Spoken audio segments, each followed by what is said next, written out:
ભારતના પ્રથમ high speed rail corridor એટલે કે મુંબઈ અમદાવાદ બુલેટ ટ્રેન પ્રોજેક્ટમાં એક નવો ઇતિહાસ રચાયો છે।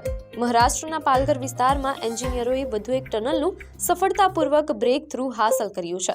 આ સફળતા એટલે પણ ખાસ છે કારણ કે છેલ્લા એક જ મહિનામાં આ વિસ્તારમાં બીજી ટનલનું કામ પૂર્ણ કરવામાં આવ્યું છે।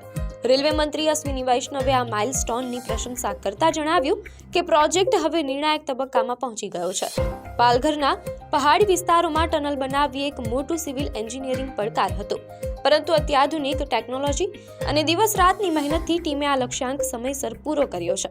બુલેટ ટ્રેન પ્રોજેક્ટ હેઠળ મહારાષ્ટ્ર અને ગુજરાતમાં અનેક ટનલ અને બ્રિજનું નિર્માણ પૂરજોશમાં ચાલી રહ્યું છે।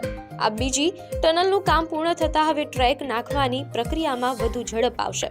National high speed rail corporation limited દ્વારા લક્ષ્યાંક રાખવામાં આવ્યો છે કે નિર્ધારિત સમયમાં દેશને પ્રથમ બુલેટ ટ્રેનનો અનુભવ મળે।